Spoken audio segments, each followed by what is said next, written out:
Hi, everybody. Welcome back to another semester, winter 23. For some of you, this might be your last semester of college, so if it is, congratulations, you've made it. If it's not, just keep carrying on. You are definitely in the home stretch if you are in this class. So this is Social Work Capstone. This is SW 480.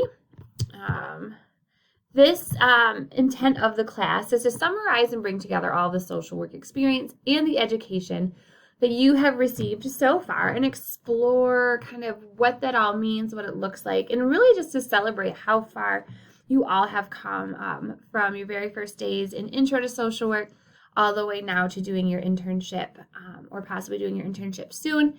And just being able to reflect on the personal and professional growth that you have accomplished. A huge part of this class is the discussion around ethics. Social work largely depends on ethics in order for us to provide appropriate and safe care for humans, because social work really largely is about human care.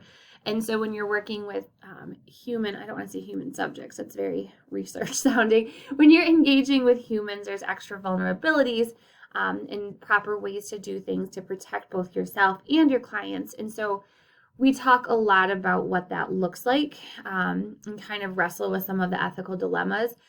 For me, the biggest stressor when it comes to ethics is there's so much gray. There's a meme I saw where it said welcome to ethics where everything depends, because really that is what's true. You can say I'm going to do this, but you can say but it depends on this or that. And so we really kind of wrestle with why do we make the decisions that we do? What happens when there's a conflict of interest between our own personal values and morals and the profession's values and morals? And so it can be a little bit tension-filled, but that's really the point of the class, because that's what you're going to encounter in your profession if you haven't already encountered that in your internships. So we spend the first chunk of the class really talking about ethics and kind of moral philosophies and different perspectives around that, and then being able to utilize that in order to make healthy and safe decisions for ourselves and our clients. So today's class, the online one, we just have two simple objectives, and that's one just to provide orientation to the class and the purpose, really talking about the assignments and expectations, and then start the conversation about ethics, values, and morality, because it's really going to set the stage, understanding those concepts to be able to talk about the different philosophies in the upcoming classes. So we're going to spend this first chunk, and this specific video is primarily talking about the syllabus, the syllabus assignments and class expectations. So what you can expect in this class, here is our course description from the catalog. So Capstone course offers students the opportunity to summarize, evaluate, and integrate aspects of their college experience. So there's different areas that the course will focus on. 1 is professional values and ethics. 2 is ethical decision-making. 3, incorporating in the biblical reformed worldview into your social work practice.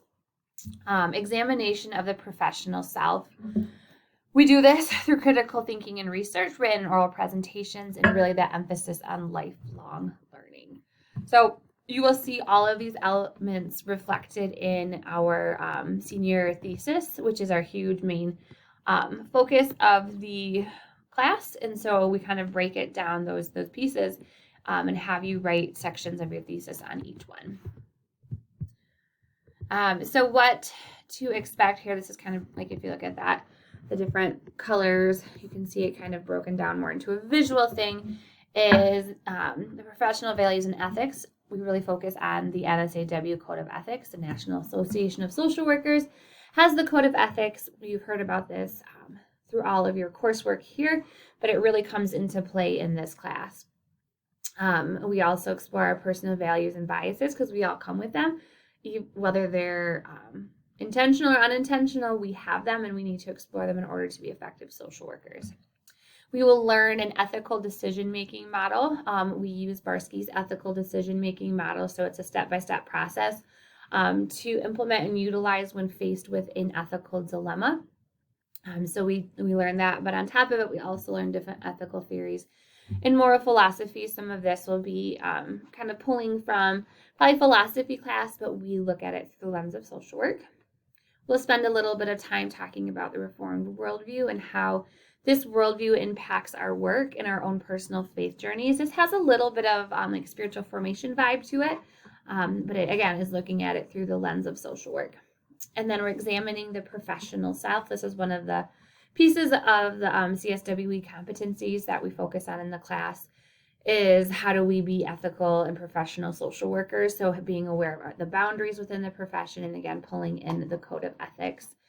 And then the lifelong learning is just demonstrated by how we are when we write the capstone thesis. So we're incorporating everything that we've learned via research, and then personal reflections. And then we do a lot of case study applications in this class, where we take a case study and then kind of analyze it and talk about dilemmas that exist within it. So a lot of hopefully practical stuff I pull from my professional world. I also make up some case studies of potential ethical dilemmas that you might face, just kind of in the reality of social work. So I previously taught this class as the 7-week class, how we had structured it here at Kuiper the past couple years. So I'm really excited to be able to slow it down and breathe a little bit in the 15-week format. And we'll be able to sit and wrestle with some of the dilemmas a little bit better than versus just getting through the content without a lot of time to synthesize. So I'm really excited for how this class is going to go. So the model and structure of the class, and so if any of you have had me for a hybrid class before, it'll be very similar to how my previous hybrid classes are structured, where the first class of the week, which is on Monday, will be held in seat. So we're in room 117. That's where we will be. We'll meet in person at 1 o'clock, and just like the normal in-seat class that you have for college. Thursdays will be the online class, and it's asynchronous, which means that you don't have to log on at a certain time and be in a live class. The work will be posted online ahead of time. You have time to do it. All assignments, like the learning activities that are associated with that online learning, are due at 10 p.m. on every Thursday. So it's up to you if you want to reserve 1 to 2:20 on Thursdays to do it, or if you just want to get to it at the beginning of the week. Hopefully this lends a little bit of flexibility. Now, I don't often unlock or release modules ahead of time, and this is only because sometimes learning is sequential with the topics, and if you're working too far ahead, it's not going to necessarily be the best learning experience, and so I'm usually committed to making sure it's open at least 24 to 48 hours before the class date, because sometimes on Monday we don't get through everything that we do, and so I have to add it on to the Thursdays. And so I'll send an email out via Populi when it's open, but you can usually expect, since class is on Monday, it will be open no later than mid-morning on Wednesday. And if that becomes an issue or it doesn't meld with your time frame, please talk to me. I'm usually very open if there's a valid reason on trying to get things done, but that's kind of the expectations. The one expectations to every Thursday always being online, April 13 will be in seat because we are doing our thesis presentations, and how Easter break and everything fell. There wasn't enough Mondays in a row for it to make sense, and so I had to make Thursday, April 13 in seat. So I'm giving you advance notice that you need to be in class on that day. So if you have to change your work schedule, your internship schedule, life schedule, you need to be aware that you need to do that now, because the expectation is that you will be present to watch and participate in your peers' thesis presentations. And because of the hybrid nature of the class, there's only one unexcused absence allowed. All right, so online module expectations, you're responsible for completing the required assignments for each online class. They will be due at 10 p.m. on the day of class, unless otherwise noted. And how I use the grading for that is completion of it on time and accurately completed. And thoroughly completed, you'll get points towards your class participation grade. That's kind of where I fit in those ratings. All right, so This is all listed in the syllabus on the Sakai page, but I'm going to go through kind of and break down a little bit of the assignment expectations. So the senior thesis is the big project that you will be completing. You may have heard about it from your social work peers previously because it is a beast. This is about a 50-page paper, but you have all semester to write it. So it's intended to capture multiple elements of your journey through your social work education and experiences, and there's 4 parts. The first part is the ethics research, and this is the longest chunk in the paper. So you'll identify a topic in social work that might have some sort of ethical dilemma presented within it. So this could be like dual relationships. It could be surrounding social media, confidentiality, mandated reporting. The syllabus will have a ton of different options. You're not limited to those, but those are just some ideas to get your brain going. And so you'll provide about a 5 to 7 page kind of exploration of the research on the topic. So similar to the literature review that you would have written for research. Just kind of summarizing and describing in detail different components of ethics within the subject. And then you will also provide 3 to 5 pages reflecting on the practice behaviors of competency 1. And again, that is outlined in the syllabus. So my suggestion would be to, within the first couple weeks, identify a topic, because that's going to help you stay on track, because this is going to probably be the most labor-intensive piece. Section 2 is developing a case study. This is 7 to 10 pages. So you'll come up with a case study around a selected topic and setting. It usually makes the most sense to tie it back into your research topic, because it just adds a good flow to your paper, but you don't have to do that. So you're going to explain your case studying using what you've learned over the course of your academic career, reflecting back to the Code of Ethics, any other codes or declarations that might make sense. And then you'll have to apply the Barsky's ethical decision-making model, which is the decision-making model we will learn. The syllabus is going to outline specifically all the headings of how to write your case study, so you're going to want to follow that.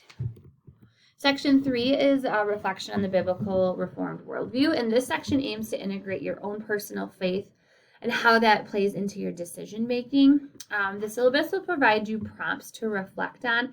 The ones in bold are required. The other ones are just food for thought, and you can opt to answer them if you need to add more content to it. So this relates back to competency 11, which is the competency talking about applying the biblical Reformed worldview. Section 4 then is the personal analysis. So it's similar to the biblical Reformed worldview section, where the syllabus will provide you prompts to reflect on. The bold ones are required, the other ones are suggestions. This section and the Reformed worldview section does not necessarily have to be research driven, as it's your own personal reflection, and I'm very okay with you using first person language around that. However, if you do reference anything, you're going to want to include that in proper citation form. So it's APA, you have to have a cover page, table of contents, an abstract page, an introduction paragraph. We can talk a little bit more about this in class, because I know I'm kind of buzzing through it. But as a conclusion, you're going to want to add a quote, which can either be something you've made up or something that you found that summarizes your worldview, your life, career, etc. Then obviously you want to include your references. Miscellaneous requirements, APA format. The first 2 sections you're going to want to write in that clinical third-person research-driven voice, because it is research-driven, not your opinion. But then the final 2 sections you may write in more of a first-person conversational tone, as it is a personal reflection, not necessarily research-driven. So you have my permission, because I know I'm sometimes a little bit of a stickler for clinical voice, but for 3 and 4, you can kind of deviate because it is a reflection section. All right, other assignments, chapter or article reviews. Essentially, these are just some articles or online resources where you'll have a review for. Due dates and expectations are in Sakai. Case studies, same thing. Due dates and expectations will be provided in Sakai. The midterm is on the movie My Sister's Keeper, which you will be responsible for accessing. I have a couple copies. I think you can also rent it off Amazon Prime for, I think, $3. But I do have 2 copies, but it's your responsibility to coordinate that. You'll do a final presentation in class on your paper, and then obviously attendance and participation. Obviously, you can't ask me any questions. I will make sure when we have our first in-person class to go over this as well. Everything is on Sakai for reference.